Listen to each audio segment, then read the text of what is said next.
Bom dia, muito bom dia. Está no ar o Jornal do Boris. O Jornal do Boris é um sobrevoo pelos principais acontecimentos do Brasil e do mundo a partir das primeiras páginas dos jornais. E hoje o noticiário está quente, mais especificamente por lado do ministro Moraes, Alexandre de Moraes. Olha aí a manchete do Globo. Prazo se esgota e Rede X diz que não cumprirá a ordem de Moraes. Plataforma alega que ministro tomou decisão ilegal ao prever a suspensão do site por não ter representação legal no Brasil.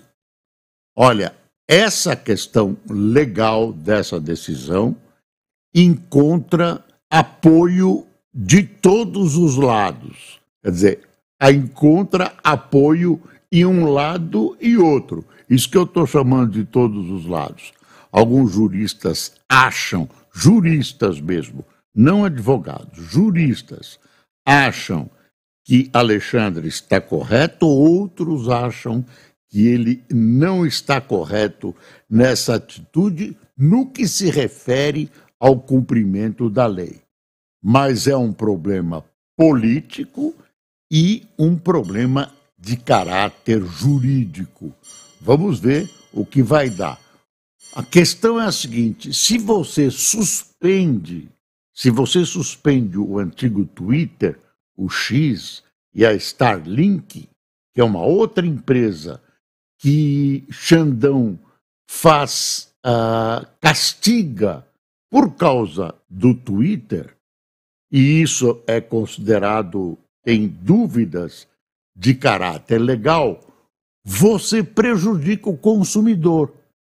O Twitter, o X e o Starlink têm uma clientela muito importante. Por exemplo, o Exército Brasileiro é um cliente importante da Starlink. Então, você prejudica essa gente. Mas tem um outro lado. Você não tem que dar tratamento equânime igual para brasileiros e estrangeiros. No caso da X, você vai privilegiar, tem que agir como se fosse uma decisão brasileira. E tem uma questão, tem gente que acha que tem uma questão de soberania. Ora, Musk, segundo muitos, deve ser tratado como qualquer outro cidadão aqui no Brasil. Cidadão brasileiro ou residente do Brasil. Então você tem essas duas vertentes. É muito importante, você não pode interromper os serviços. O outro é o seguinte, mas tem a lei, e a lei tem que ser cumprida igualmente por todos nós. Durma-se com barulho desses. E ainda não vi entrar o pessoal que tenta apagar incêndios nessa altura dos acontecimentos, e o caso atingiu um nível tal, evoluiu para um nível tal, que fica difícil a gente imaginar que vai haver um acordo. Tudo é possível, mas fica difícil imaginar. E o ministro Alexandre de Moraes fica numa situação, fica pressionado para tomar uma decisão. Então, cheira a pólvora. As coisas não vão bem nesse caso. Quer dizer, tem prejuízos previstos aí para todos os lados. Eleição, prefeituras, temos hoje o início do programa eleitoral, televisão e rádio. E, desculpe, está muito seco em São Paulo. O que acontece? Pela primeira vez, vai se estabelecer um cotejo entre a eficiência da televisão e do rádio, que sempre foram instrumentos eficientes nas eleições, e o uso extensivo e impressionante das redes sociais, da internet. Então, não se sabe exatamente, não dá para pré-avaliar o que vai acontecer. Então, tem uma situação em São Paulo específica. Eu vou dar os tempos e a gente já fala da situação específica. A situação específica é a seguinte: o Pablo Marçal não tem presença no horário. Por que ele não tem presença? Porque, segundo a cláusula de barreira, que é muito correta, partido que não tem pelo menos um representante não tem tempo de televisão, um representante na Câmara dos Deputados. E o partido dele não tem nenhum deputado, então ele está fora do horário eleitoral, o que pode representar um prejuízo muito grande para a candidatura dele. E apesar das proibições, etc., que ele chama de perseguição, o nome dele, a presença dele nas redes sociais é gigantesca, né? É gigantesca, não só promovida por atitudes dele, por ações dele, como dos seus admiradores. O pessoal vai reprisando, vai mostrando cada vez mais. Então, a presença dele é vigorosa. A presença dele é vigorosa. Quer ver? Vamos ver como vai se distribuir esse tempo eleitoral. O Ricardo Nunes, que é o atual prefeito, candidato à reeleição, tem 6 minutos e 30 segundos. Guilherme Boulos, 2 minutos e 22 segundos. Olha aí, hein, a diferença. José Luiz da Atena, 35 segundos. O que dá para falar em 35 segundos? Tabata Amaral, 30 segundos. Se bem que já houve candidato que falava uma frase, só meu nome é Enéas, e olha, foi muito bem na eleição. Lembra? O Enéas. Soma do tempo de inserções por dia, aquelas inserções, aqueles pequenos comerciais. Ricardo Nunes, 27 minutos e 20 segundos. Guilherme Boulos, 10 minutos. José Luiz da Atena, 2 minutos e 29 segundos.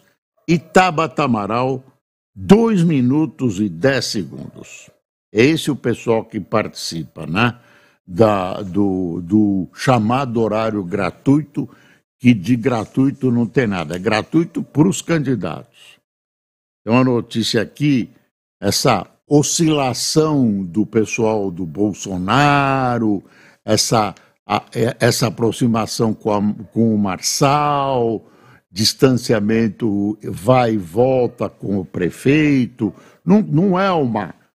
Não se colaram mesmo o prefeito e o Bolsonaro. O prefeito tem timidez em relação a uma aproximação mais íntima no bom sentido, né, com o ex-presidente da República. O prefeito Ricardo Nunes declarou que Jair Bolsonaro é um homem de palavra e que acredita no seu apoio irrestrito à sua campanha. De acordo com Nunes, Bolsonaro jamais vai apoiar quem tem ligação com o PCC, em referência ao candidato Pablo Marçal, do PRTB. O que você acha? Com quem fica o Bolsonaro? Aí eu vejo uma dúvida, e uma dúvida muito provocada, porque Nunes procurou manter um pé em cada barco. Aí ele se afasta, se aproxima. Agora tem o 7 de setembro aí, que vai ter uma manifestação na Paulista. Então vamos ver se ele vai comparecer, subir no palanque com o Bolsonaro, etc, etc. A Folha, na sua primeira página, anuncia um negócio aqui cabuloso em termos de economia, vai dar para discutir muito, é uma questão técnica, olha aí. Banco Central anuncia intervenção no câmbio com leilão de dólares. Operação é a segunda atuação da instituição na moeda americana em Lula 13. É para baixar o dólar. O Banco Central anunciou ontem a segunda intervenção do câmbio do terceiro mandato do presidente Lula. Hoje, a autoridade monetária fará um leilão de venda de dólares à vista com valor máximo de 1,5 bilhão de dólares. A medida acontece após a moeda fechar em 5,621, alta de 1,18%.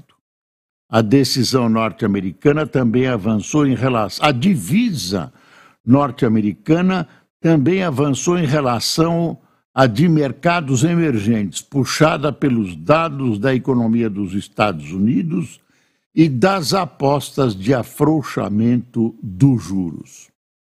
Vamos ver como é que o Galípolo vai reagir a isso, que já está indicado para ser o próximo presidente do Banco Central, e vamos ver como o governo reage a isso.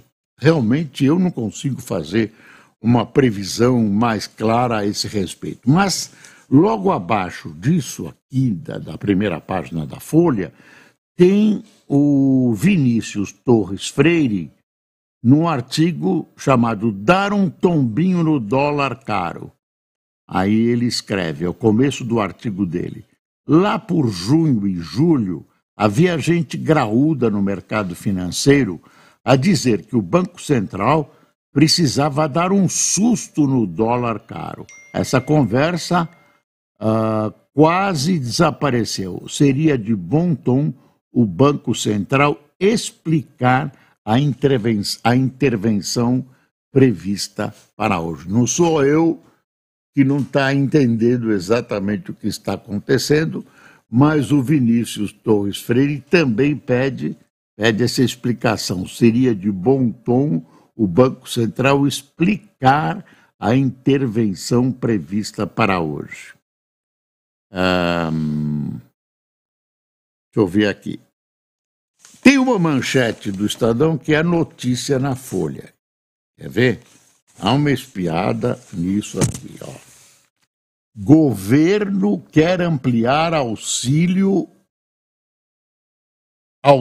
gás com drible no orçamento. Quer dizer, foge de fazer um gasto que implica numa aproximação do limite de gastos permitido pela legislação. Aí fica assim, formalmente o programa não eleva gastos, mas receita da União cai. Para multiplicar por 4 o auxílio do gás até 2026, ano da eleição presidencial, o governo criou uma engenharia financeira que formalmente não eleva o gasto público, no papel, né? Mas afeta receitas do orçamento, dizem os especialistas.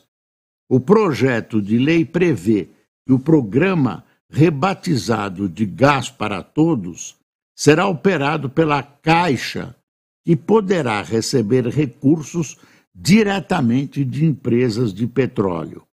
Em vez de depositarem a contribuição obrigatória ao Fundo Social do pré-sal, essas empresas repassariam o dinheiro ao banco.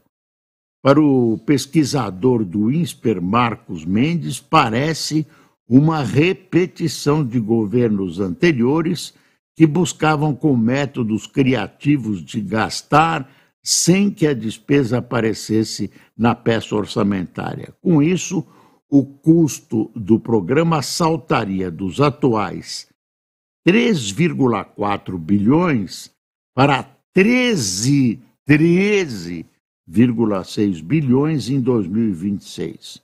O público-alvo seria expandido de 5 5,6 milhões para 20,8 milhões de famílias. Aí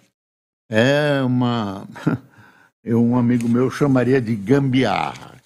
Quer dizer, você gasta, mas dá um jeito de não aparecer nas despesas orçamentárias.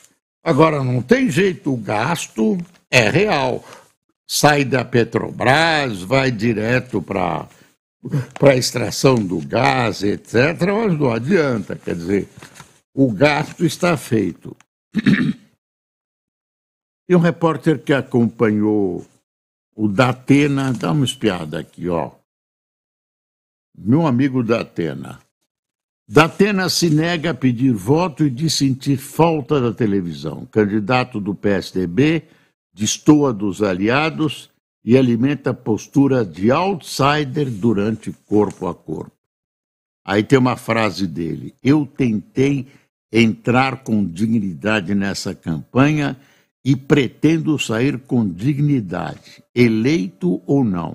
Baixar o nível, fazendo cortes para as redes sociais, fazendo cortes para redes sociais, como faz Pablo Marçal, não.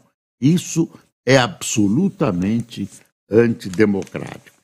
Você está vendo que os candidatos se esmeram em atacar Pablo Marçal, eles estão empatados nas pesquisas em primeiro lugar, todo, Pablo Marçal, Boulos e o atual prefeito, mas o Datena está mais para baixo.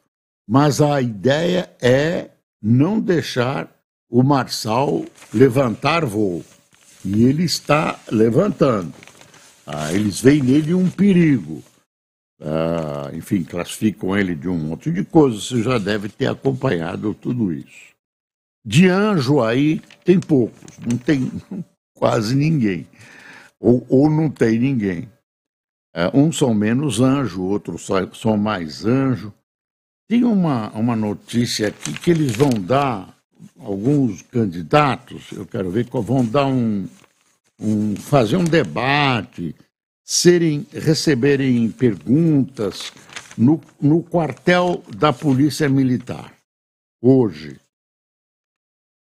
O Pablo Marçal deu cano na Rádio Eldorado ontem, diz que tinha um imprevisto familiar, cancelou a ida dele à emissora do Estadão. Moraes bloqueia contas da Starlink e tal. Eu espero que eles consigam sair dessa reunião na polícia, os candidatos que lá estiverem, e sair-se bem no debate. Claro que eles vão sair da polícia, eles não devem, aparentemente, mas espero que eles saiam tranquilamente depois dessa presença no quartel da Polícia Militar. Aí tem uma discussão sobre o horário eleitoral. Horário eleitoral na TV deveria acabar. Distorcida propaganda obrigatória contempla de fato apenas parte das cidades. É o seguinte, quem criou o horário eleitoral foi o regime militar. Foi mesmo, o regime militar criou. Qual era o objetivo? Antes você podia fazer a propaganda que você quisesse. Você tinha dinheiro, você fazia propaganda no rádio, na televisão. Você não tinha dinheiro, ficava chupando o dedo. Então tinha uma presença, né, do poder econômico muito grande nas eleições. Então os militares resolveram criar esse horário. O horário destinava-se inicialmente para as pessoas, candidatos a presidente, a vereador, deputado, senador, irem lá e colocarem as suas ideias.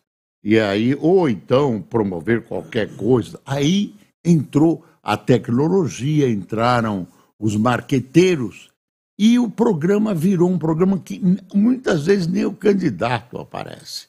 Quer dizer, é um programa que é uma guerra de marketing, os marqueteiros.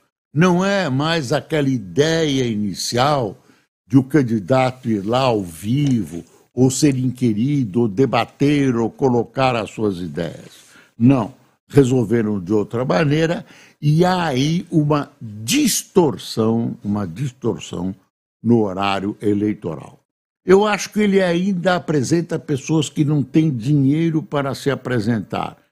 Ele ainda cumpre uma ação necessária, né, de equalização, se bem que quem tem mais dinheiro consegue fazer um marketing melhor, quem tem mais deputados tem mais tempo, enfim, tem um monte de problemas a serem discutidos, mas eu acho melhor aprimorar. Eu não sou contra o horário eleitoral, não.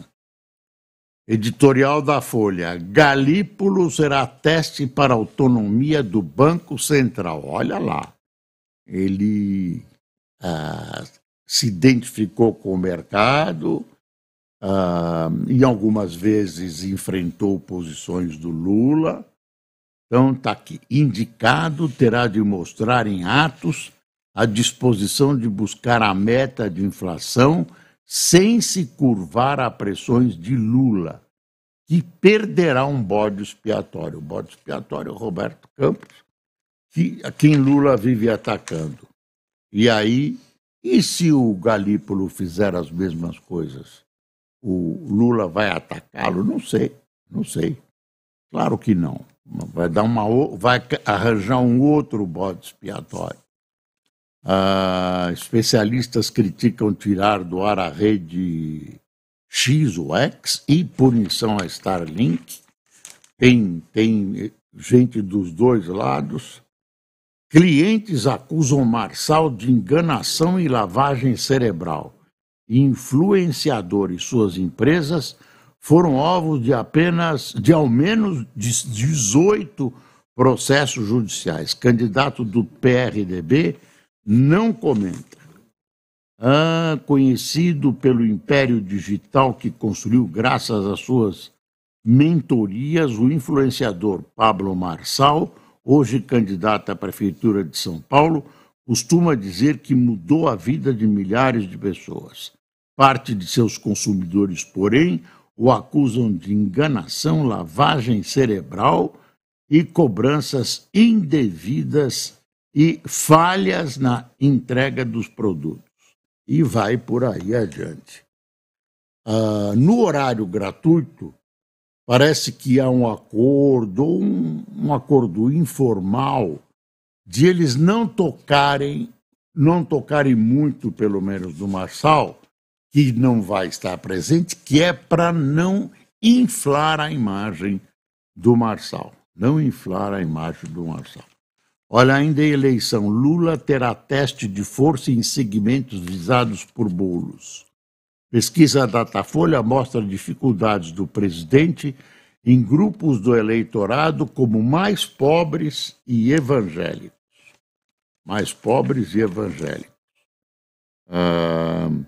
Candidato em São Bernardo diz que foi preterido por não ser parente.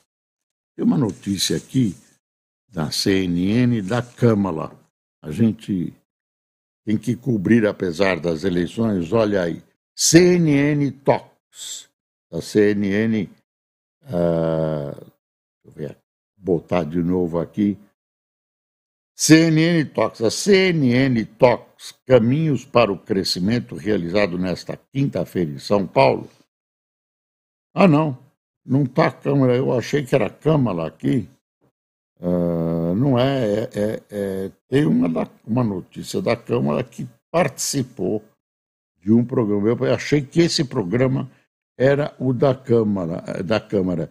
Esse é o presidente do Banco Central, Roberto Campos Neto. Ele afirmou enquadrar o fiscal é a parte mais difícil da economia brasileira atualmente e destacou as expectativas. Destacou a economia brasileira atualmente, destacou que o fiscal vem impactando de maneira relevante as expectativas e a curva de juros futuros. Deixa eu ver aqui. Orçamento do governo. CNN entrevista a Câmara. Estava aqui. São duas coisas diferentes e está aqui, ó.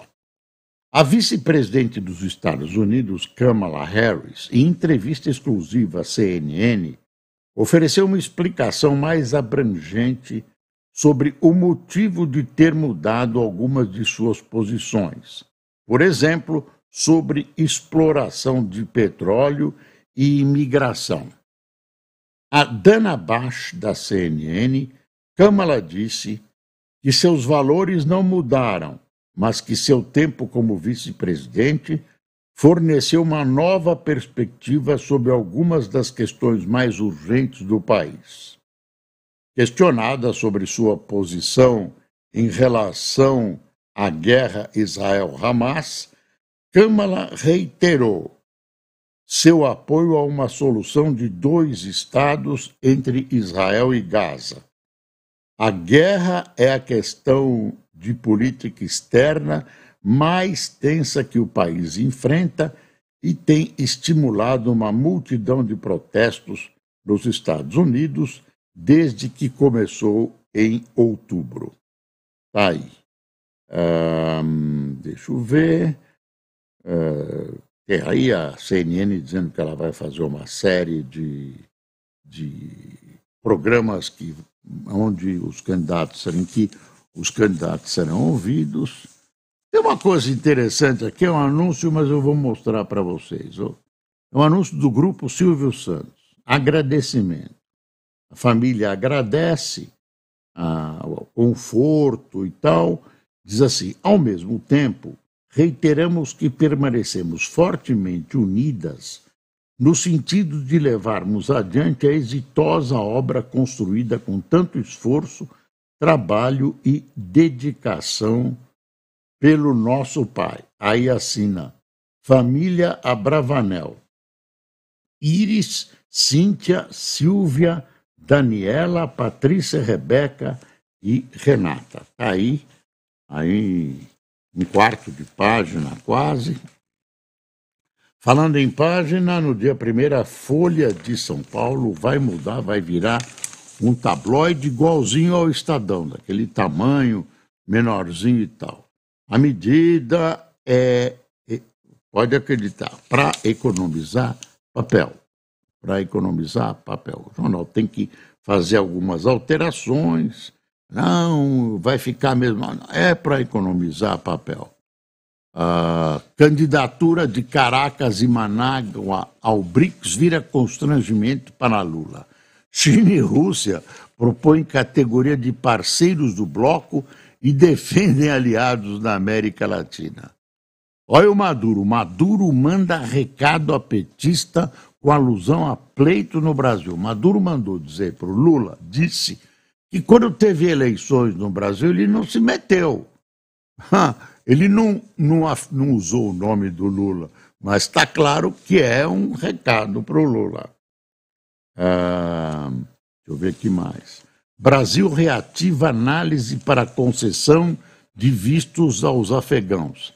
Estão lá no aeroporto de Guarulhos os afegãos jogados pelo chão, atirados, sem mil problemas, esperando uma solução. E o Brasil precisa resolver, não pode deixar ficar assim. Não, é uma questão humanitária elementar, não pode deixar ficar assim. Deixa eu ver. Gaza terá pausa humanitária na guerra para vacinação contra a poliomielite. Você vê que é importante. Olha, Kamala amplia vantagem numérica sobre Trump. É uma pesquisa nos Estados Unidos, a diferença é de 4 pontos percentuais. Um avanço de Kamala diante do levantamento realizado no fim de julho. Repito, o fato de ela estar na frente não significa que ela vai ganhar a eleição. Lá a eleição é indireta, é por voto distrital, então a aferição é diferente. Tem candidato que soma entre os eleitores o número maior, mas perde a eleição segundo os métodos adotados pela legislação americana. Estamos chegando ao final, minha gente, nesta sexta-feira. E tem uma coisa aqui assustadora: juro do rotativo do cartão vai a 432,3, o maior patamar do ano. Deus do céu. Deixa eu ver aqui. Quem tomou cafezinho conosco? Janaína Silva, Pedro Erlich, que está na Espanha, Isaura Capiberibe, André Martins, Rony Oliveira, Fabrício Alencar, André Peixoto, Mauro Oliveira, Reginaldo Costa, Raíra Oliveira, Noêmia Mendes, Abel José, Gilson Valcassi, Adamir Marcos, Leandro Silva, Douglas Perdigão, Clésia Coutinho, do Rio Grande do Sul, Dirceu Freitas Pinhas, Pernambuco ou Paraná? Paraná. Juscelino Moraes, de Varginha, Minas Gerais, e Alexandre Castanha, de Araras, São Paulo. Bom, sexta-feira, cheio de problemas, o Brasil complicado, para variar, as coisas correndo, enfim, vamos esperar que a semana que vem seja um pouquinho melhor e menos complicada. Desejo a você um bom fim de semana, sem esquecer que é preciso passar o Brasil a limpo. Bom dia.